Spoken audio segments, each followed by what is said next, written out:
اما بعد فاعوذ بالله من الشیطان الرجیم بسم الله الرحمن الرحیم وإذا طلقتم النساء فبلغن أجلهن فامسكوهن بمعروف أو سرحوهن بمعروف ولا تمسكوهن ضرارا لتعتدوا ومن يفعل ذلك فقد ظلم نفسه ولا تتخذوا آيات الله هزوا واذكروا نعمة الله عليكم وما أنزل عليكم من الكتاب والحكمة يعظكم به واتقوا الله واعلموا أن الله بكل شيء عليم. وإذا طلقتم النساء فبلغن أجلهن فلا تعزلوهن من أن ينكحن أزواجهن إذا تراضوا بينهم بالمعروف ذلك يوعظ به من كان منكم يؤمن بالله واليوم الآخر ذلكم أزكى لكم وأطهر والله يعلم وأنتم لا تعلمون. والوالدات يرضعن أولادهن حولين كاملين لمن أراد أن يتم الرضاعة وللمولود له رزقهن وكسوتهن بالمعروف لا تكلف نفس إلا وسعها لا تزار والدة بولدها ولا مولود له بولده وعلى الوارث مثل ذلك فإن أرادا فصالا عن تراد منهما وتشاور فلا جناح عليهما وإن أردتم أن تسترضعوا أولادكم فلا جناح عليكم إذا سلمتم ما آتيتم بالمعروف واتقوا الله واعلموا أن الله بما تعملون بصير. صدق الله العظيم. درود شریف وای. اللهم صل على سيدنا محمد النبي الأمي وعلى آله وسلم تسليما. تاتی لفظی ترجمه تو گورئی. اللہ آیت مقصد دا دے چکلا خزی تا طلاق ورکی او عیدت تیرے دلی نزدی شی نو پریک دا بلچا سر نکاو کی او یا ورطا رجوع که خو پخنیت ورطا رجوع که پا بدنیت نچز پازابون بے و تکلیفون بے او چه رجوع دا ضرر دا پارکے چی خزی تا تکلیف ورسے نو دا خانه دا خدای بدل نده دی تا پوست کئی پا مطلب ورسے دی. وَإِذَا طَلَّقْتُمُ النِّسَاءَ چکلتا سے طلاق ورکی زنانو تا وَبَلَغْنَ أَجَلَهُنَّ نزدیشی نیٹی دا عدت دوی فَامْسِكُوهُنَّ بِمَعْرُوف دلتا بلغنا گوری پا مانا دا رسیدو سر نده مجازی مانای مراد دا خان نزدیشی نیٹا بلوغ پا مانا دا قرب سر ده چکل نزدیشی نیٹی دا عدت دوی فَامْسِكُوهُنَّ بِمَعْرُوفٍ وساتی دوی پنے کے طریقے سرا رجوع توقعی بلا بلوغ ہم مانا مجازی سر کزکر چه ترتب دا امسکوهن پی سیش که بلوغ پا مانا حقیقی سر شی چه ورسی که نیٹای پورشی بیای وساتی نو چه نیٹای پورشو دا عدت تیر شنو پا امساک بیا خورد رجوع نشی کولی بیا خو امساک نشی کولی او سریحوهن یا پریک دی بمعروفن پنے کے طریقی سرا ولا تمسکوهن مساتی دا خزی زرارن دا ضرر دا پارا لتا تدودی دا پارا چه تاس تجاوزو کئی ومن یفعل ذالک چاچ دا کارو کو فقط ظلم نفسا پتاقی سرزان سر ظلمو کو ولا تتخذوا آیات اللہ عزوا منی سیاتنا دا اللہ پٹھوق و مسخرو وذکروا یاد کئی نعمت اللہ علیکم دا اللہ نعمت پتاسو وما وسا انزل علیکم چا اللہ نازل کری پتاسو من الكتاب دا قرآننا والحکمت یو دا پوہینا یعظکم اللہ نصیحت کئی تاستا بھی پدی سرا واتقوا اللہ دا اللہ نویرے گئی وعلمو پویا شیئن اللہ یقیناً اللہ بکل شیئن علیم پارسیس پویا دے. وَإِذَا طَلَّقْتُمُ النِّسَاءَ دیکھئے بل مقصد آیت سرے خزا دا سڑی طلاق ورکاو ٹیمی پورا شو عدت پورا شو صحیح شو بائی نشو بل چا سرم نکاح کولے شی خپل خاون سرم نکاح کولے شی زاڑ سر دا خزم خواخا دا شی دی زاڑ سر نکاحو کیو سڑے مرتا مائل شوے او دا خز خپلوان وی چی دا زمان بی عزتی کرے دا زمان گا خور لیا لور لیا طلاق ورکڑے تب بیا ور سر نکاحو کی زبتا سر کون اللہ وی دا سی مکوی گوری بیا با خپائی بس خزم خپا دا او سڑے مر پسی خپا دے او خیر دے چی سر نکاحو کستا سو پکی سکار صحیح شو زکا دینا با بیا پسادین راشی تاسی بے تنگوی چی نکاح باور سر نکے او غی دوارا خسرا سی مشنا شوی دی کرا او بیا بسر رابطی ساتی او بل پسی بخپوی خز با بل چا سر نکاحو کی سڑے با بل خزو کی او دی دوار بمین کی بزڑا یارانا قائمی گوری بیا بخپای پساد بجوری صحیح شو اللہ داوی. وَإِذَا طَلَّقْتُمُ النِّسَاءَ چکل تاسو طلاق ورکئی خزوتا فبلغنا جلهن ورسی کی نیٹی دے دوی دلتا بلوغ پا حقیقی معنی سره دے نیٹی پورش فلا تعذلوهن ممنع کوي دوی من ينكحن ازواجهن چې نکاح کی د خاوندان دلته بلوغ په خپل حقيقي معنی ولیکا ځکه چې دلته ينكحن ازواجهن ترتب به صحیح چې خزه نکاح کی د خاوند سره او چې نیټه نه پوره خود خزه په نکاح کې څه کار نشته راکړه ځکه خاوند ورته رجوع کولای شي کله نکاح خراب شوی نه ده خو اذا ترادو بینهم چې کله د دوړ په منځ کې رضامندي بالمعروف په نیکه طریقې سره ذالک دا من ایو از نصیحت ورکول کیږي په دې سره چاته چې څوک په الله ایمان لري او د آخرت په ورځ ذالکم دا کار اسکالکم پاکیزه د استاسو د زړونو د پاره او هر پاکیزه د استاسو د معاشري د پاره والله یعلم الله پویږي وانتم لا تعلمون او تاسو نه پویږئ دی بل آیت کې الله جل شانه دا معصوم خبره کوي سړی را پاتې دا خزله طلاق ورک صحیح شو او دا خزه سره معصوم دی اوس بچ کی دا معصوم خو د سړی دی کړه خزه خود نه دی نو دی معصوم تبا خزه پي ور کوي او 2 کال به ور کوي او سړی به پیسې ور کوي اجرت او جامې به ورته کوي خوراک به ور کوي صحیح شو او کله دوړ په من کې جوړه نه راتله نو بس بیا دې بل خزه ورته ونی صحیح شو خو شرط به پکې دی چې معصوم به د بلې خزه پیسې کی صحیح ده په دې مسله باندې ورسېږي نو دا آیت مقصد ده مدت اجرت المرضعه د مرضعی د اجرت موده څومره ده دای مقصد څخه دا مقصد یاد ساتي نو بیا به زمونږ شوابه او سره اختلاف دی وابیان مم باندې ډېر اعتراضات کوي احناف باندې په دې ځای کې تاسو په پوښتنه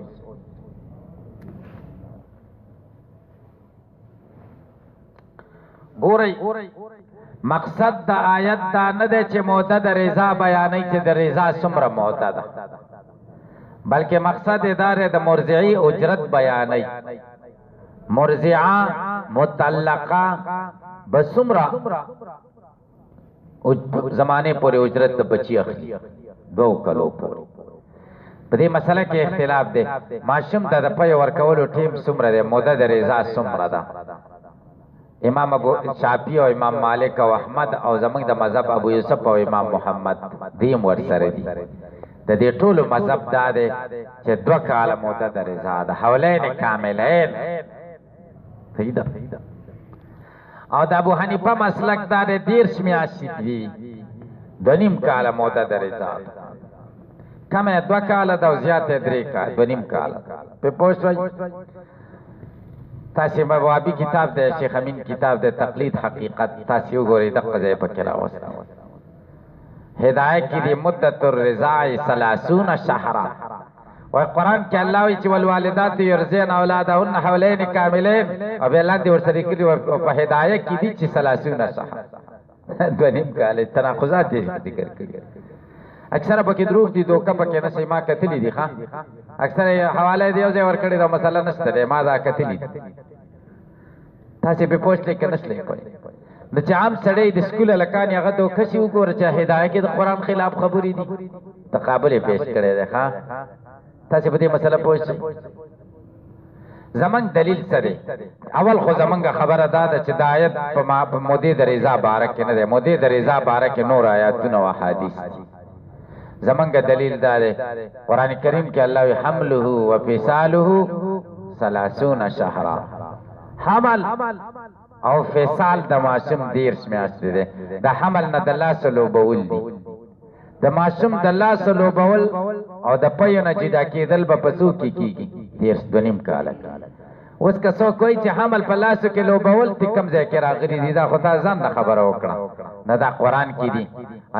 تابوت براشي تحمله الملائکه درې مصیباره کې دي تحمله الملائکه د دینه د خېټه حمل مراد ده کده لاسو حمل ها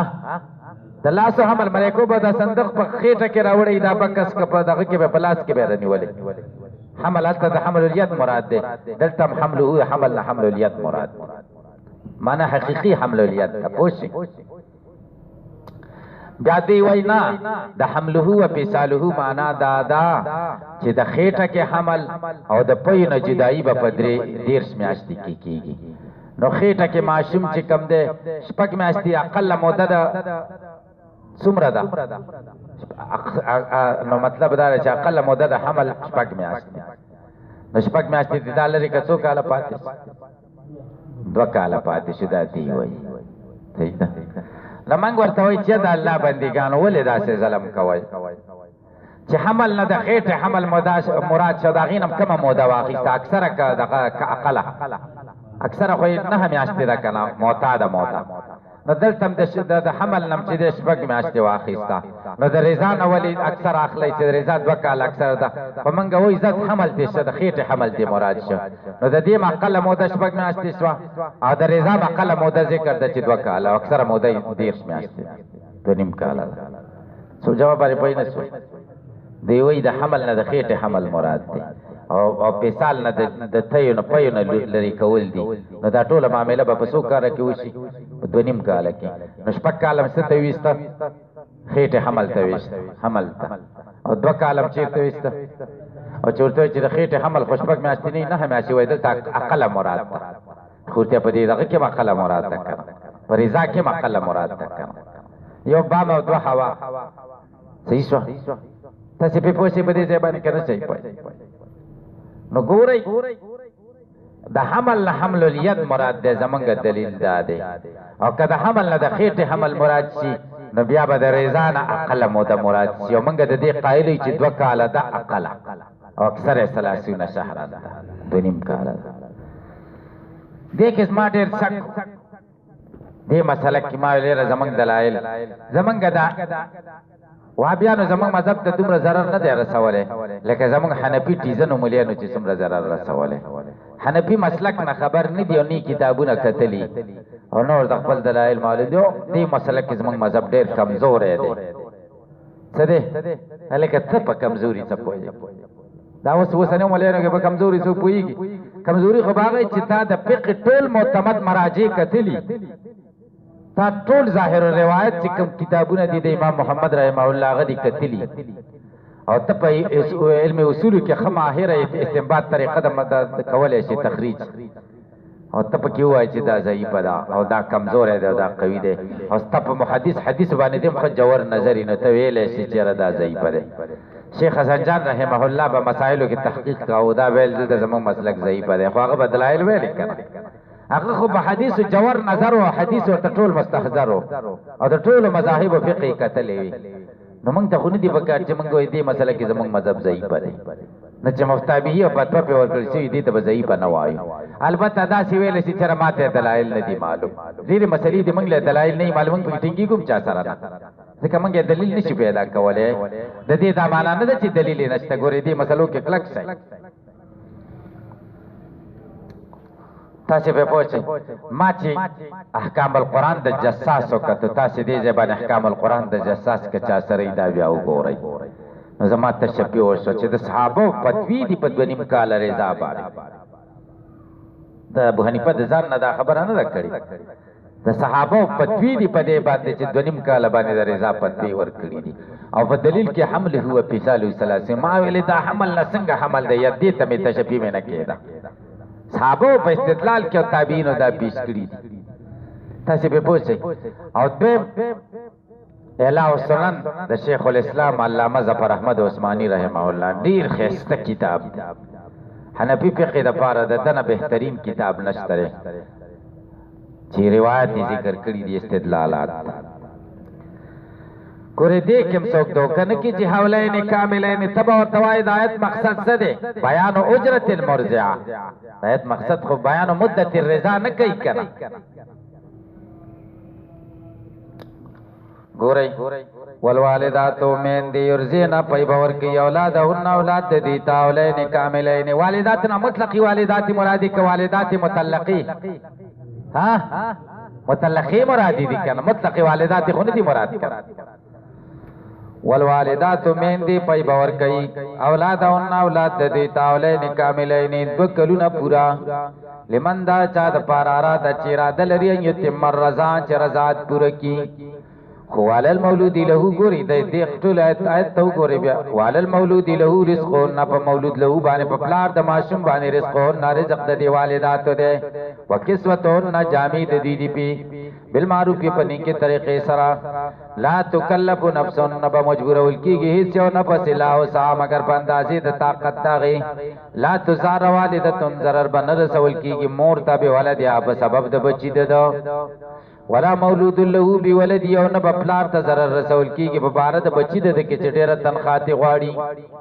ولل وارث په وارث باندې مثل ذالک دغه شان ده ک سړې مړ شو نو وارث به پیسې ور کوي دي خزیتا پاین اراده کدي خزی مطلقی او طلاق شوی خزی اراده وکړه په سالن د جدای د ماشوم مخکې د دوه کلونو نان تراز منو ما در زامندای نه د دې دوړ په منځ کې ماشوم ته پاین ورکو یې ورکو خو بتای نه ورکوم په بل خزی ورکوم دوړ مشوره وکړه وتشاورن په مشوره کې بلا جناله ما بیا په دوړ ګنا نشتا وین رتم کتا سي د اراده لريان تسترزي اولادکم چې مرزیو ګوري بچی تاسو ته بلا جناله کوم بیا نشته ګنا پتا سو وإذا سلمتم ما تم چې کله تاسو ورکي هغه ساعته تم چې تاسو اراده د ورکولو کړي دا بالمعروف بنې کې طریقې سره کومه تنخواه دې ور سره کړي دا بنې کې طریقې سره ورکي دا ځکه وای چې خزه ده کنه بل دیونی ولا سنت بیا تنخواه ورنکي خزه غریب خو لاجم نشي کوي واتقوا الله د الله نو یریږي عالم پوه چې ان الله قنان الله بما پاسو تعملون چې تاسو کوي بصیر لیدون کې ده تشریح تو ګوري او تفسیر تا وإذا طلقتم النساء فبلغنا أجلهن قاربنا چې نږدې شي انقضاء عدتنا پوره کېدل د عدت دی اعتراض جواب هم مرته کړو مجازي معنا مراد ده فامسكوهن بیان تراجعوهن چې تاسو ورته رجوع کوي امساک رجوع ته وایي بمعروف پنه کې طریقې سره من غیر ضرار بغیر د ضرر نه او سرحوهن بمعروف اتركوهن یا پریک دی حتا تنقضي عدتهن تر دې چې عدت پوره شي ولا تمسكون می ساته بالرجعه فرجو سرا زرارن د zarar د پاره د زرارن مقول له دی ها ته تمسكوهن د پاره د zarar د پاره امساک مکوي لتا تدعاله ان چې تاسو تجاوز کوي پاغي باندې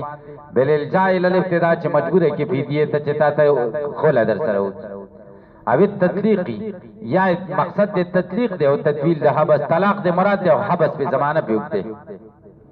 ومن يفعل ذلك چاچدا کارو کو فقط ظلم نفس ځان سره ظلم کو به تعریض الى عذاب الله چې ځان پیش کړه الله عذاب تا ذکر ظلم ظلمات یوم القیامه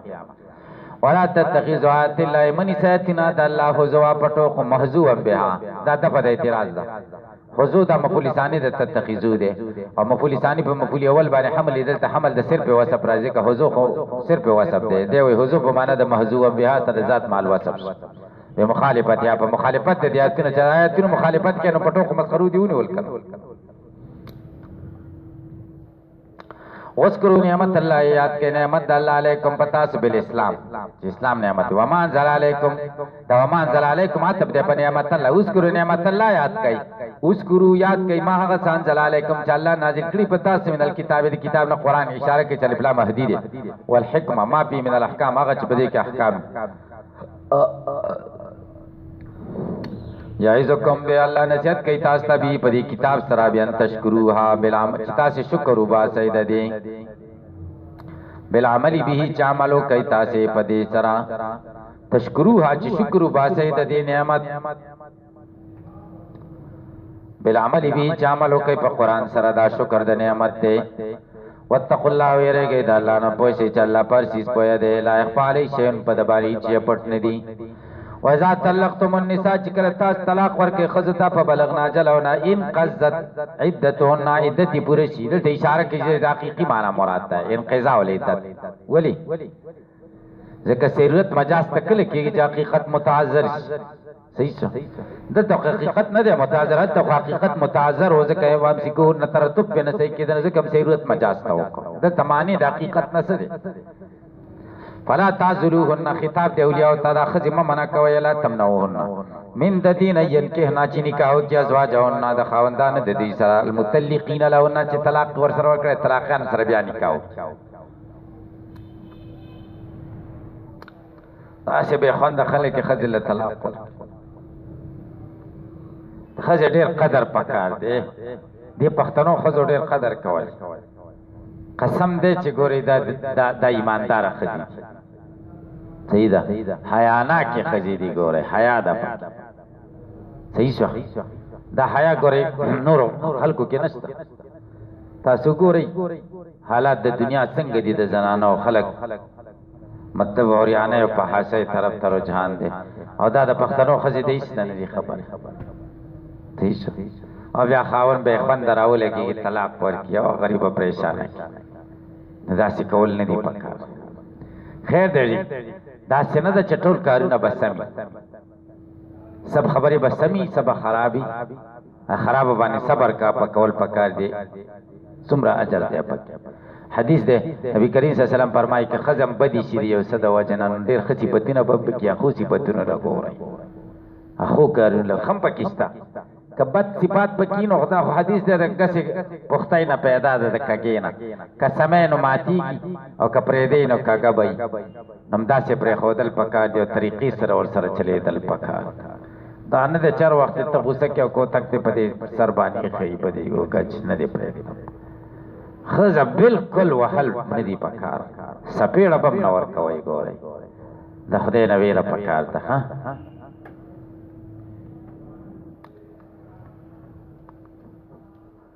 کتا ست ارسوي خیر دې ذاتر سره کوي صبر به کوي الله باجر در کوي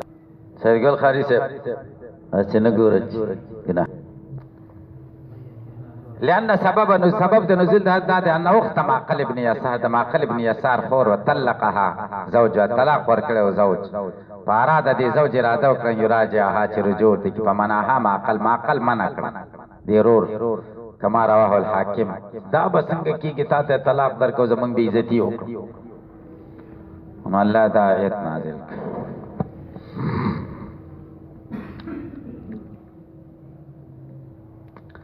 دا ته سره راځي راته ویل شپږ لوريانې مې د ټوله مې ورکړي او خزینه مې سره تاسو نه راکړي او خزه پکې لا چلا وای چې خزینه په تاسو کې وای مليان وای چې مشوره به د خزې سره کې خزې سره چا مشوره تاسو وای چې د معروف چې کله د دې ډول په من کې رضامندي ازواج او نساء بینهم بالمعروف شرعا ذالک دا نه د عزل د منینا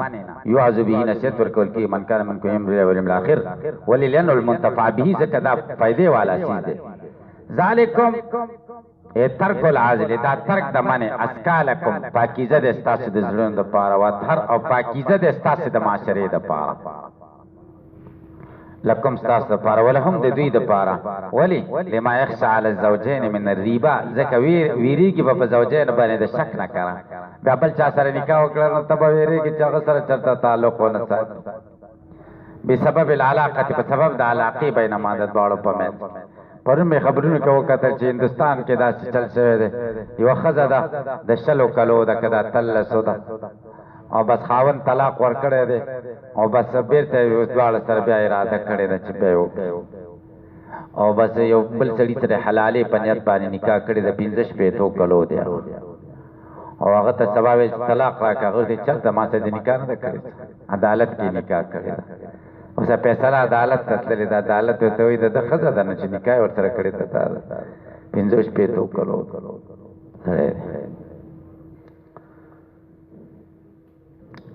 تاسو په پوښتنه کې حلالې په نیت باندې نکاح دا حرام ده والله يعلم الله پويږي ما پی من المصلحت وانتم لا تعلمون ذلك تاسو په دې نه پويږئ پتبي امر د الله د امر تابعداري وکړئ والوالدات يرزعن اي ليرزعن بس دا برته سبا وای